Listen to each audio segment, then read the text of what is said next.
Police के मुताबिक बिना इजाजत निकाली गई थी हनुमान जयंती की शोभा यात्रा और मस्जिद के पास नारेबाजी भी की गई, जिसके बाद विवाद और पथराव हुआ। हनुमान जयंती की शोभा यात्रा पर पथराव पर केंद्रीय मंत्री ज्योतिरादित्य सिंधिया का एक्शन, स्थानीय पुलिस प्रशासन से बात कर तुरंत कार्रवाई के निर्देश। वक्फ कानून पर बंगाल के मुर्शिदाबाद में जारी विरोध प्रदर्शन हिंसक, शनिवार को उपद्रवियों ने 74 साल के हरगोविंद दास और उनके 40 साल के बेटे चंदन दास की हत्या की। उपद्रवियों ने शमशेरगंज में हरगोविंद दास पर हमला किया। पिता को बचाने के लिए पहुंचे चंदन दास पर भी धारदार हथियार से हमला। दोनों बाप बेटे की घर के बाहर मौत। विरोध प्रदर्शन के दौरान घायल हुए एक 14 साल के लड़के की भी मौत हुई। शुक्रवार को लड़के को लगी थी गोली। बंगाल में जगह जगह हिंसा पर कलकत्ता हाईकोर्ट सख्त, कहा हम हिंसा पर आंख नहीं मूंद सकते। हिंसा प्रभावित इलाकों में केंद्रीय फोर्स की तैनाती के आदेश। हाईकोर्ट के आदेश के बाद एक्शन में केंद्र सरकार, हिंसाग्रस्त इलाकों में भेजी गई बीएसएफ की 5 कंपनियां, पैरामिलिट्री फोर्स के 1600 जवानों की होगी तैनाती। मुर्शिदाबाद हिंसा के बाद बंगाल पुलिस ने 110 लोगों को गिरफ्तार किया। सूपी से 71 और मुर्शिदाबाद से 41 लोग गिरफ्तार। मुर्शिदाबाद में हुई हिंसा के बाद पुलिस प्रशासन अलर्ट। बीती रात पुलिस के बड़े अधिकारियों ने प्रभावित इलाके का दौरा किया। अधिकारियों ने स्थानीय पुलिस अधिकारियों के साथ बैठक भी की, हालात के बारे में पूरी जानकारी ली। पश्चिम बंगाल के नेता प्रतिपक्ष शुवेंदु अधिकारी का बयान, बोले यहाँ हिंदू त्योहार मनाने के लिए कोर्ट जाना पड़ता है। ममता बनर्जी पर तुष्टीकरण की राजनीति का आरोप लगाया। शुवेंदु अधिकारी ने कहा, जमीनी हकीकत यह है कि बंगाल में हिंदू सुरक्षित नहीं, हालात बहुत गंभीर और नाजुक। कांग्रेस सांसद इमरान मसूद ने मुर्शिदाबाद हिंसा पर कहा, हम हिंसा को पूरी तरह के खिलाफ हैं। बोले ये लड़ाई संविधान की है।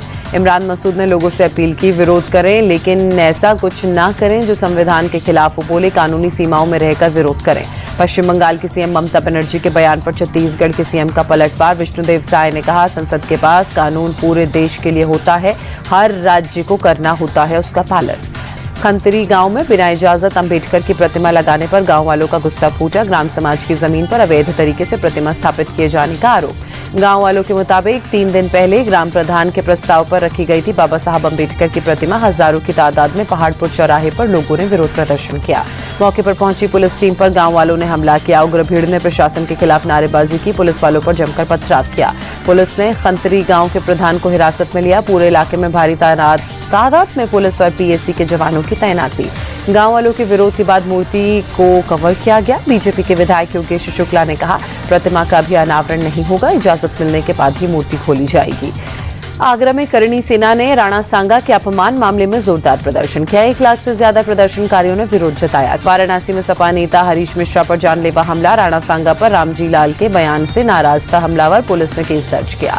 तहव्वुर राणा का एक मिस्ट्री गवाह से सामना कराने की तैयारी में एनआईए। सूत्रों के मुताबिक किसी मिस्ट्री गवाह ने साल 2006 में मुंबई में डेविड हेडली के लिए सारे इंतजाम किए थे। आतंकी तहव्वुर राणा से एनआईए की पूछताछ में सनसनीखेज दावा, भारत विरोधी मानसिकता का भी जिक्र। ऑपरेशन के दौरान पाकिस्तानी सेना की वर्दी में ही होती थी एजेंट्स की मुलाकात। एनआईए के मुताबिक पाकिस्तानी वर्दी को लेकर वफादार था तवर्रुर हुसैन राणा।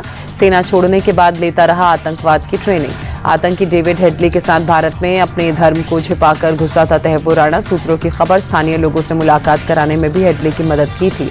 कांग्रेस नेता दिग्विजय सिंह ने कहा, तहव्वुर के प्रत्यर्पण की शुरुआत कांग्रेस ने की थी, इसमें पीएम मोदी का कोई श्रेय नहीं जाता। आज से 5 दिवसीय कानपुर दौरे पर संघ प्रमुख मोहन भागवत संघ कार्यालय और भीमराव अंबेडकर ऑडिटोरियम का करेंगे उद्घाटन। स्वयंसेवकों से भी मुलाकात। अंबेडकर जयंती पर दिल्ली में वाकथन का आयोजन। मुख्यमंत्री रेखा गुप्ता ने दिखाई हरी झंडी, बड़ी संख्या में शामिल हुए लोग।